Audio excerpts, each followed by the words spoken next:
this tumor causes problems by what it secretes. Now, the tumor can secrete a variety of vasoactive amines, hormones, etc. Okay.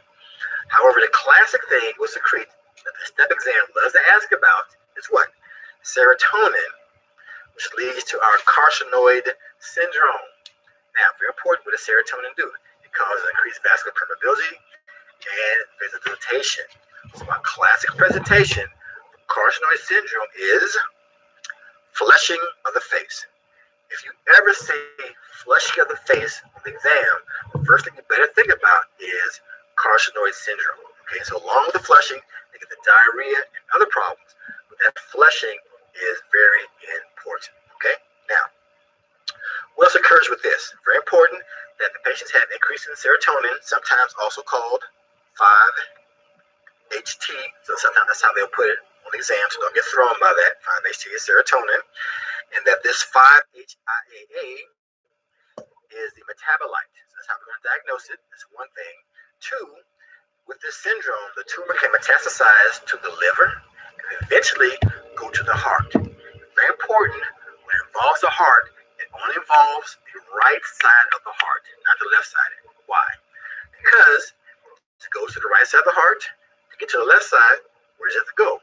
Going back to your anatomy, it must go to the lungs, correct? And then go to the left side of the heart. Well, in the lungs, you have monoamine oxidase. And monoamine oxidase inhibits and degrades the serotonin and the bradykinin that's secreted by the tumor. And that's why you only have right-sided heart manifestations with carcinoid syndrome and not left-sided. So that's something they might ask you about too. So that could be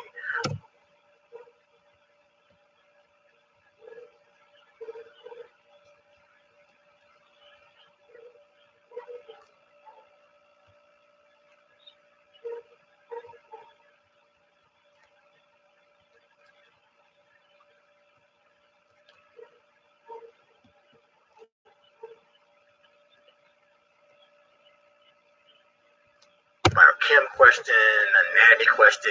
Who knows how they can answer it? Okay.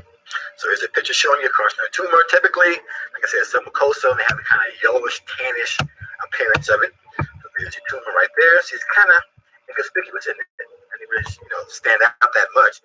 The point is, unlike carcinoma, it does not cause problems by bleeding or obstruction.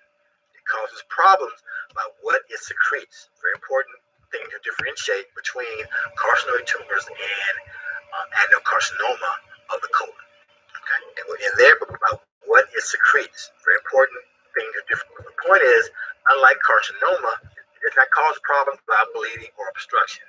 It causes problems by what it secretes. Very important thing to differentiate between carcinoid tumors and adenocarcinoma of the colon. Okay, and we're in there, but before we end, I will say this though. As far as your carcinoid tumor, be aware that it's most commonly found in the appendix and typically is asymptomatic. And sometimes they will ask you that on the STEP. Thank you.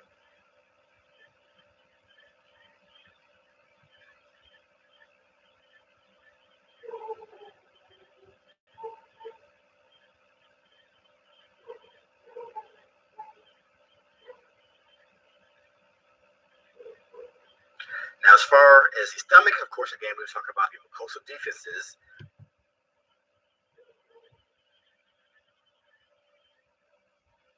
All right, now let's move on and talk about some pancreatic pathology, shall we? We first want to talk about inflammation or pancreatitis. Now, very important that we can talk about this in terms of acute versus chronic. Now, let's first talk about acute.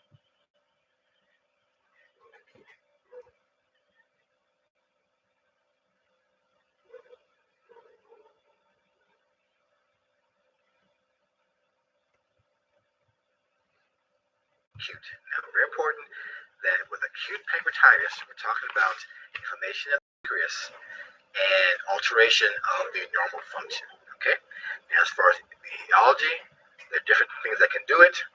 However, gallstones and alcohol probably account for about 80% of all the causes for acute pancreatitis.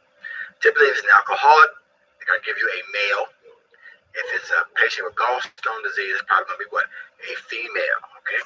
So these other things can be associated with it. I would be aware of the scorpion sting being associated too. That's something you might throw that on there just to kind of confuse you. But typically, gallstones and alcohol. So, what's the problem?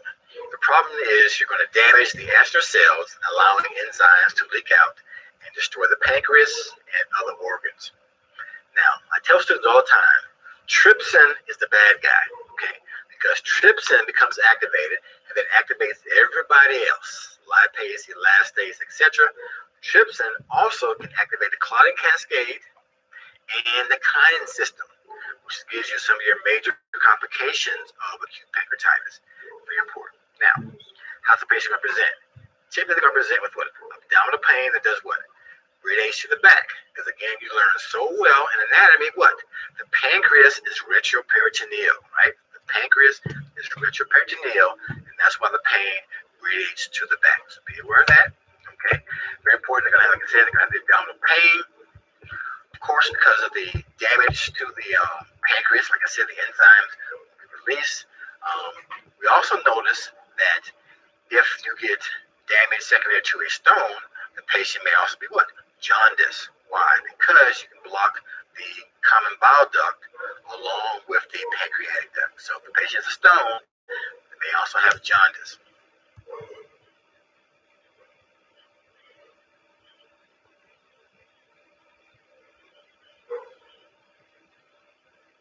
Now, because you're destroying the pancreas, okay, you can also destroy the islets. You have problems with insulin. So the patient may present with what? Hyperglycemia. Another way they may present. A further way they present is the fact that for some unknown reasons, calcium will influx into the pancreas during acute pancreatitis and actually form so-called calcium soaps or sulfonification.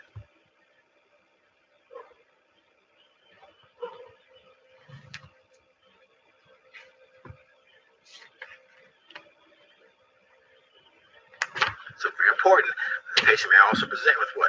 Hypocalcemia.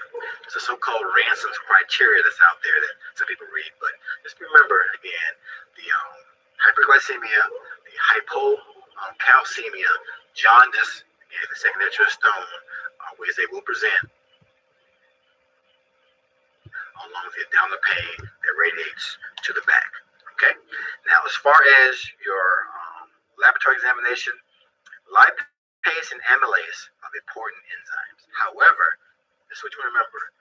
Amylase typically rises first, but is not as specific for pancreatitis because amylase can be elevated with like esophageal perforation, mesenteric problems, that kind of thing. However, the lipase, which is more specific for pancreatitis, elevates in about 24 to 48 hours. So very important. Amylase rises first 24 hours, but lipase is more specific. It rises 24 to 48 hours after the injury. Okay, so be aware of that. Like I said before, very important. You get hemorrhage and, of course, fat necrosis, very important. Now, we call this fat necrosis so-called what? Enzymatic. Again, going back to your general pathology, fat necrosis can either be enzymatic or traumatic. Enzymatic in the pancreas, acute pancreatitis, traumatic in the breast. So that's very important to remember from the step. So again, you're going to get the factor necrosis that we talked about before as well. Enzymatic fat necrosis, acute inflammation, very important. Now hemorrhage. Hemorrhage can be secondary to elastase. Elastase can break down the elastin of the blood vessels inside the pancreas, allowing the red cells to leak to give you hemorrhage. That's very important because that can actually lead to shock. Okay.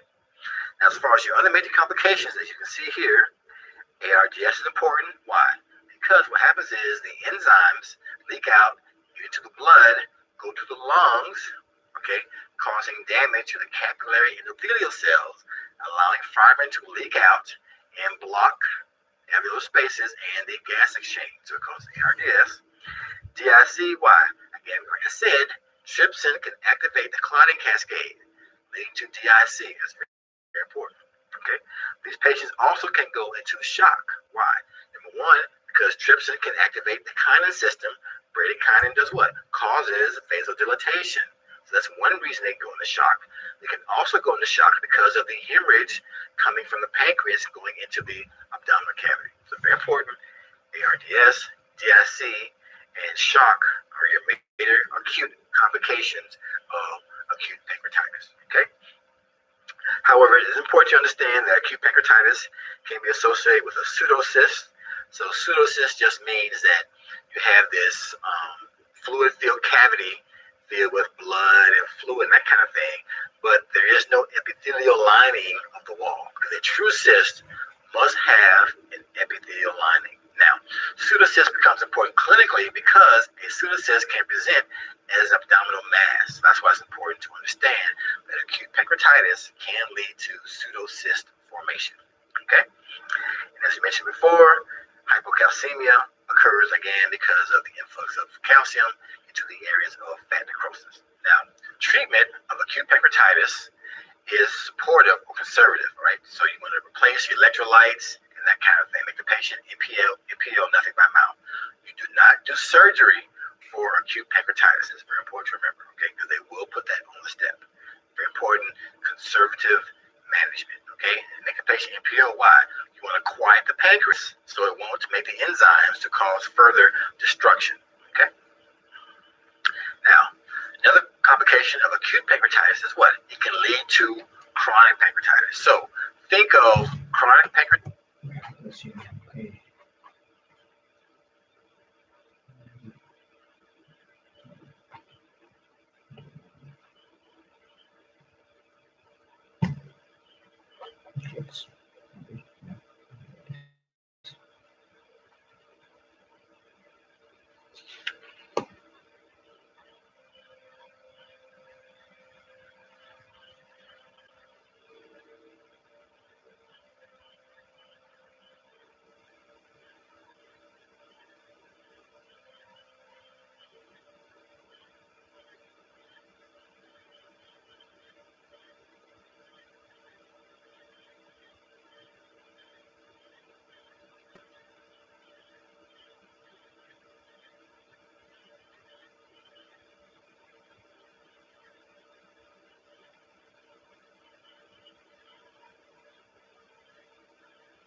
Coming from repeated bouts of acute pancreatitis.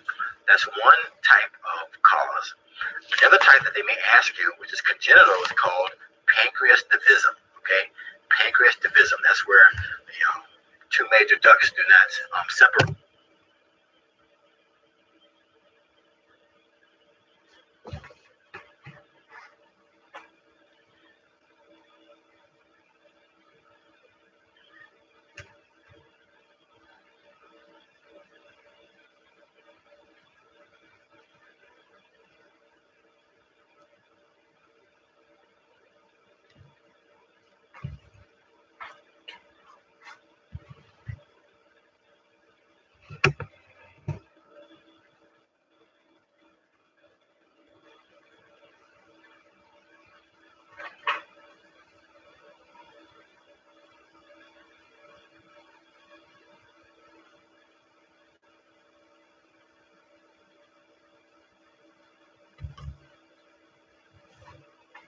Okay, during embryo.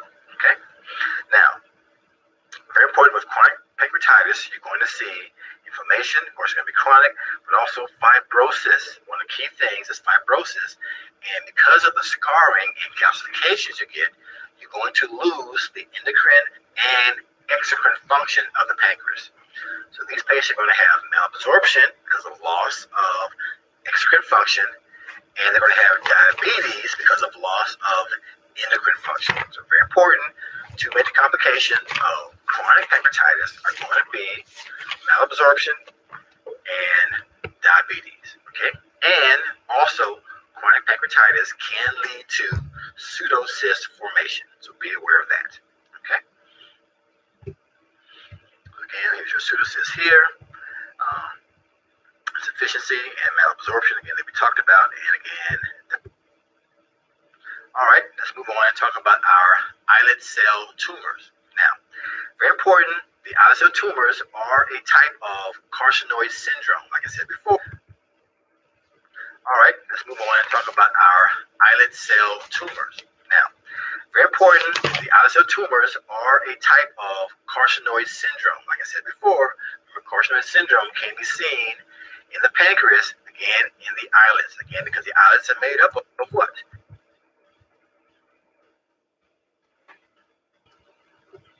Neural crest cells. That's what you remember. The islets are made up of neural crest cells, okay? So, very important, our most common one is called insulinoma, and typically has a benign behavior. Okay, very important that insulinoma is the most common of our islet cell tumors and typically has a benign behavior. Now, how does the patient present? Well, it's making insulin, so they're going to be what? Hypoglycemic. Now, there's a so-called Whipple's triad for hypoglycemia. Let's talk about that. What does that mean? Number one, typically have a glucose level less than 50. Two, the patient's going to be symptomatic, which means they're going to be diaphoretic, they're going to be fainting, that kind of thing. And three, symptoms get better if you do what? If you administer glucose, push an amp of like D50, particularly if you're in an emergency room. And I'll tell you, if a patient has hypoglycemia, one of the most demonstrable things you'll ever see in the ER is a patient coming out of a state of hypoglycemia. I actually had a patient when I was doing my rotations in my junior year, and we actually had a patient, a young female, came in and she was unconscious, was out. They pushed amp of D50. I mean, not even a third of it gotten through, and she's just all of a sudden just snapped out of it and started moving around because the amp 50 had got into her system. Okay. Now, very important though, when we talk about the insulinoma, okay, that you must differentiate it from so-called what? Factitious hypoglycemia. So what does it mean when we say factitious hypoglycemia? We're saying the patient is doing what? Injecting themselves with insulin either to lose weight, or it could be someone doing it trying to get out of work. You know, famous fails, all these problems, they may take some time off. So who's this going to be? Classically, it's going to be a nurse. Why? Because that nurse has access to the insulin, right? But the key is the levels of C-peptide, okay? C-peptide is not found with synthetic insulin. So on the exam, they tell you the C-peptide levels are elevated, the patient has an insulinoma. If C-peptide levels are decreased, then the patient is or has factitious hypoglycemia. Very important for the step. So here actually is a chart that kind of shows that. Like I said, very important. With C-peptides, you remember insulinoma is going to be increased, factitious hypoglycemia is going to be decreased. We love to ask that on the step. Now, as far as your other islet cell tumors, we talked about the gastrinoma already, again, associated with our ZE syndrome. But again, very important to remember that the gastrinoma is considered to be malignant, or have a malignant behavior. Insulinoma is benign, but typically the other islet cell tumors have a more malignant behavior. Very important, the gastrinoma can be associated with increasing in gastrin levels, and again, increase in acid production in the stomach, and multiple ulcers. Okay, so it's very important for the gastrinoma. Okay. For your glucagonoma, the key with this one is it's just the opposite of insulinoma. So these patients are going to have hyperglycemia. So it's going to look like diabetes. That's the key. Okay. It's going to look like diabetes because these patients are having pancreatic carcinoma. Now, very important with this one, that's associated again with elderly patients. Number one. Number two, smoking is an important risk factor. Okay, smoking is a very important risk factor. Okay, now I'll tell you this: the prognosis is not very good, and typically when patients present, it may be late. Now, however, there are two major places where this tumor can arise from. Right, it can arise from the head of the pancreas or the body and tail. Now, if it arises from the head of the pancreas, the patient may present with so-called what? Painless jaundice. So it's going to be an elderly patient that can come to your office complaining that their eyes are turning yellow and they don't know why. That's not good. Okay. So also what's going to be elevated in their serum is what? Conjugated bilirubin and alkaline phosphatase. Very important if it arises from the head of the pancreas. Unfortunately, if it arises from the body or tail, by the time it presents, it's already spread to adjacent structures, vertebral column, stomach, transverse colon, or metastasized tumors to liver already. So very important. If it's body and tail, okay, there's very late symptoms, which is why body and tail has a worse prognosis than the head. Because at least in the head, you can get the jaundice and kind of clue you in, okay, something's going on. But again, body and tail, patients do not do well at all. And in general, patients with carcinoma of the pancreas do not do well. Okay. Again, as you see here, you can see obstructive jaundice. Now, very important, this migratory thrombophlebitis, what does that mean? They get thrombosis of the veins in other areas of the body. Because we know, going back to Virchow's triad for our DVTs or hypercoagulable state, one of the things that can cause that are carcinomas. And pancreatic carcinoma is a classical cancer associated with hypercoagulable state causing migratory thrombophlebitis, sometimes called Trousseau's syndrome. Okay, so Trousseau's syndrome, you might see that, is migratory thrombophlebitis caused by pancreatic carcinoma. So like I said, people found in the head or the body and tail, very important. Most commonly found in the head, that's number one. Number two is an adenocarcinoma. However, very important, it arises from what? It arises from the ducts of the pancreas, not the acinine. They're going to put the acinine down there for you to pick it, okay? They do not arise from the acinine, but they arise from the major ducts of the pancreas. That's very important, okay? Also note that it likes the nerves, so you get perineural invasion microscopically. As far as your tumor markers, CEA is one we talked about with colon cancer, but the one that's a little more specific for the pancreas is CA 19-9. So they may ask you about that on the exam. Okay. Now, as far as your treatment, surgical excision, this Whipple procedure means what? You're taking out the head of the pancreas and the duodenum. Okay, so you're taking out the head of the pancreas and the duodenum as part of that Whipple's procedure. But like I said here, the prognosis is very poor. See, 1 year survival is about 10%, and I'll tell you that 5 year survival is about 1%. Okay. All right, and that concludes our pancreatic pathology.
I'm exhausted.